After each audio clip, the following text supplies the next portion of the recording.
Thank you for serving in this ministry of Eucharistic Visitor.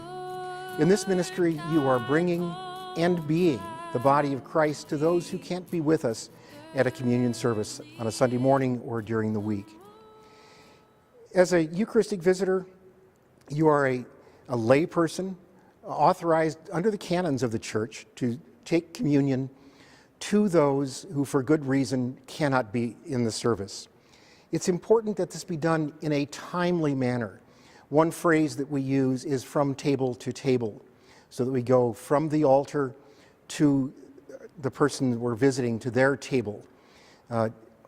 Ideally, within an hour or so of the morning service, but certainly within the same day.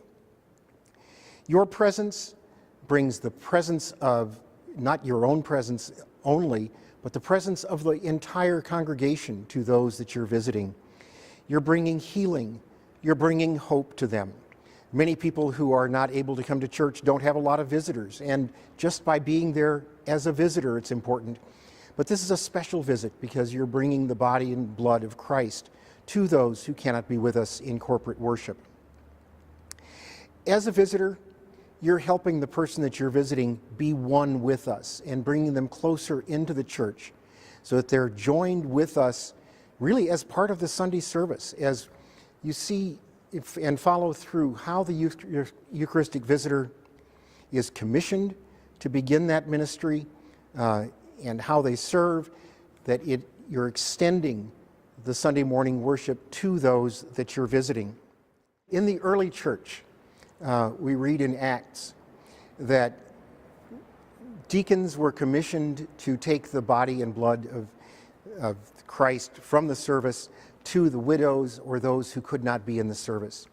Also in the ancient church, the Eucharist was celebrated only by bishops, and deacons took the body and blood out to house churches where there was not the presence of a bishop. So we have this tradition from the earliest church of taking the body and blood from the celebration of the Eucharist, from the Eucharistic prayer and that special service to those who cannot be there. So it's an ancient tradition.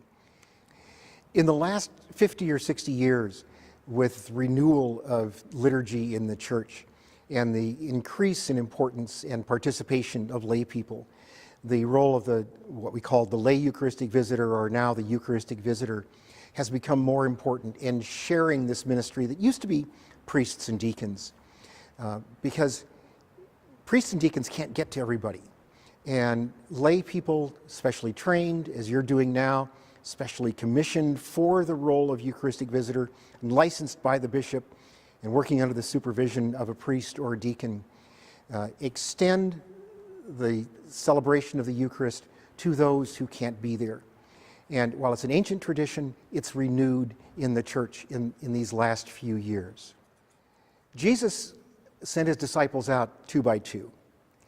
And as we visit people and bring the Eucharist, we don't go by ourselves. We take other people with us as an expression that this communion that you're bringing to others is part of the whole congregation's worship and ministry, part of the whole church, all of those people of God gathered in every time and every place. So it's not a solitary thing. We go with others. And if we go to a family setting or even to a hospital or nursing home setting and there are others, it is okay to invite others to participate. This is not a private little event between you and the care receiver that you're going to. It is part of the communion, the community of all of us gathered in this place, but in all time and in all eternity.